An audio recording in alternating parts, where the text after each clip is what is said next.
everyone, this is Warrack back with another showcase of one of my custom action figures. This time it's don't be afraid, be very very afraid for the thing that's not the fly or even a bunch of flies, it's the swarm. I need to do a bit of introduction for the swarm first of all. There's a website that I post all of my customs on. It's called figurerealm.com. I think they're quite popular with customizers and action figure collectors.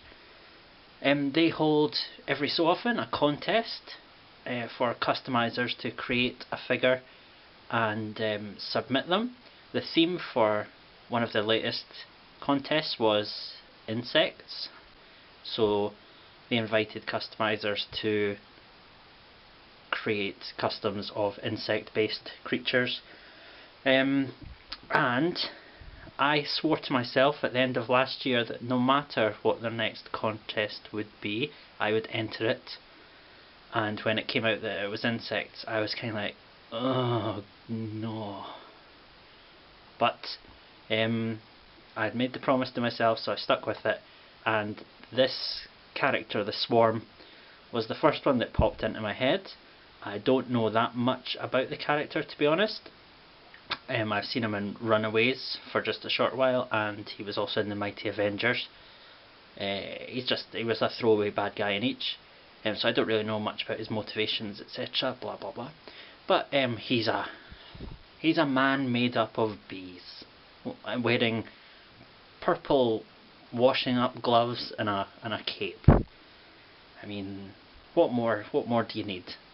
When I looked into him a bit, turns out he's a Nazi scientist who was experimenting with, I don't know, hive intelligence, and ended up getting devoured by the sentient bees that he was working with, and they absorbed his consciousness and swarmed his skeleton and reanimated it. And so quite where the purple cloak and the gloves came from, I don't know. But yeah, isn't he smashing? Okay, so let's take a look at him. Okay, so here we have the swarm. He's come down to earth. So he's a 6-inch figure. He's based on the legendary comic book Heroes Madman. I chose this figure because the Madman figure doesn't have much sculpted detail in the way of costume, and seeing as how I was just going to basically be covering up most of the body anyway, I chose a fodder piece that really wouldn't be a loss. Those costume details etc. don't matter for this guy. His head is from a Spider-Man Hobgoblin figure. I chose that one because it had this same sort of mad expression that he had in the Runaways comic I've got, and he also has the hood, which I think is really well done. Not something I've done. On that figure, the hood is attached to the figure's head, so it's poseable. You'll find that other figures like Doctor Doom and Moon Knight etc., they have the hood attached to the cape, so he would turn his head that way and he'd be looking at the inside of his cape or his hood, which if you've ever worn a hood does actually happen, but is not very handy for making poseable action figures. Anyway, what else do we have? We've got his hands are from a movie, Mr. Fantastic, I think. I just wanted individually poseable fingers. I really like to do that on as many customs as I can. I think it's a great addition. Not great for holding guns, but then I'm not really into guys that hold guns all that much. What else do we have? I hollowed out Madman's chest, you can see here. Hold on, I think you can you see all the way through? Yeah, you might be able to. So it's basically through to the back. Look at this horrible secret. He's not that detailed on the back. My nefarious secret exposed. There's no way I'm sticking all that stuff on the back if you're not going to see it with this big cape. Anyway, so you can see he's got this, I made his rib cage. It's made from electrical wire. I twisted it round, super glued it in place, covered it in super glue, and then poured talcum powder on top of it. The talcum powder is absorbed into the super glue, or the other way around, and it gives a nice sort of calcified effect and makes the electrical wire rock hard. Well, not rock hard, but you know. Right, so the main effect for the swarm is how to make him look like he's actually a swarm of bees rather than just a yellow man. So I thought about this long and hard, and I came up with the idea after wandering around the craft store thinking, oh my god, why did I ever think to do this custom, this is impossible. I just happened to be there. You wouldn't normally catch me in the girl sort of beads jewellery aisle, honest. So I wandered down that aisle and I found all these little beads, gold, I think it was bronze and black ones, and basically I just bought up loads of them, laid super glue across his body once I'd painted them all yellow, and just dropped the beads on him and let them stick where they wanted to stick. I tried to keep it away from his articulation so that he'd still move, and I think I managed that quite well. And at some points I would use hot glue where I wanted them to sort of pile up a bit more.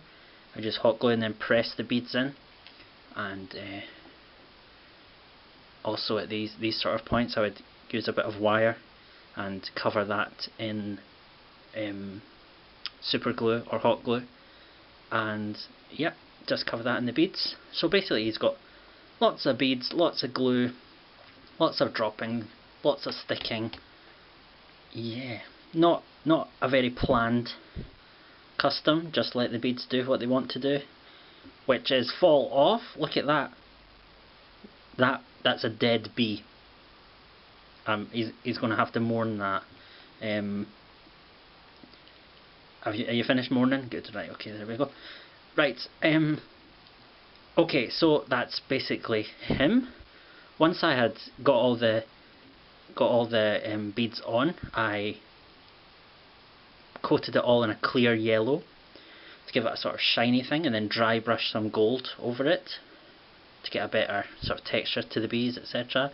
Then I did some transparent black in some areas just to sort of darken it down again. So there's areas where it's quite dark with the bees, and there's areas where it's very gold and bright.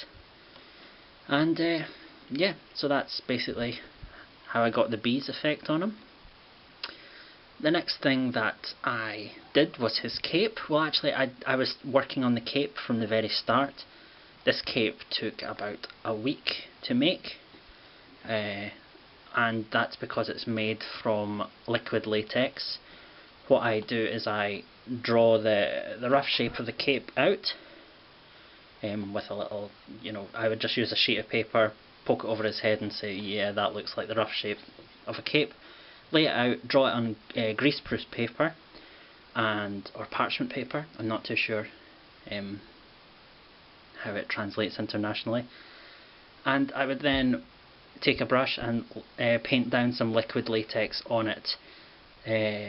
I would colour the latex with a little drop of purple first of all, because it becomes very difficult later to paint the latex. So I put the paint inside the latex. I paint one layer, wait for that to dry. That can take, I don't know, half a day, a whole day, I can't really remember. But as soon as that one was dried, I'd do the exact same again, paint it on top, and again, and again. And then I think when I got to about 4 or 5 layers, I took some electrical wire, and you can see in his cape here, around the edges, there's a bit raised. I placed it around the edge of the cape, and then again, layers after layers of the liquid latex to embed that wire in the cape. And then when it's all finished, you dust it with talcum powder, because if you just take it off, the latex will just stick to each other and you'll just end up with a ball of useless latex. And yep, and then I would just dry brush the back and darken some areas just to make it stop looking so much like just a balloon, and on the inside darken that, poke some holes in it. Don't go too over the top because it probably would tear if you gave it much of a chance. It's not really a problem with the swarm though, because he's supposed to be quite tattered. and then just cut it out and super glue it on around his neck, and that's his cape. So the reason I put the wire in was so that it keeps some posability. It's quite heavy for the wire, but you saw at the start he does manage to have his cape going up in the air, or you can have it coming down around him. So it is quite poseable. Does have a mind of its own. But then it is a swarm of bees in a purple cape. What do you want? So, yeah, that's him. Of course, being one of my figures, he's got a little secret feature. I like to make my toys as, you know, in the spirit of toys, being, you know, playable, have a bit going on rather than, you know, just a figure. This guy, he has alternate head. I'll just reach over for that. So, while I was making him, I carved off the hobgoblin's face, placed a magnet in the back and one where his face used to be, and I used this alternate face for him to represent his skeleton covered in bees form. It's a skull, it's the Red Skull actually from Marvel Legends, and he's got bees coming out of him. So yeah, he's got these two looks. I don't know, he could win a BAFTA like that. So yeah, there we have. Look, bees are dying left and right. It's an absolute disgrace. So there we have the swarm. So I mentioned that I entered him into the Figure Realm contest at the start, and he actually won. There were a lot of good customs in there, but yeah, people seem to like the swarm the best, and I'm really glad because I did put a lot of work into him, and he was really a challenge to, you know, just to sort of conceptualise. I've actually managed to use that word. So I've conceptualised the swarm. So yeah, here he is. I hope you guys like him. If you did vote on figurerealm.com, thank you very much. If you voted him like the biggest piece of shit ever, thank you very much. But I think most people liked him, so thank you very, very much. My acting abilities really aren't up there. Anyway, okay, thank you very much. This is the Swarm, and he loves you too. Do a bow, whatever your name is. There we are. Hair flick. Good night.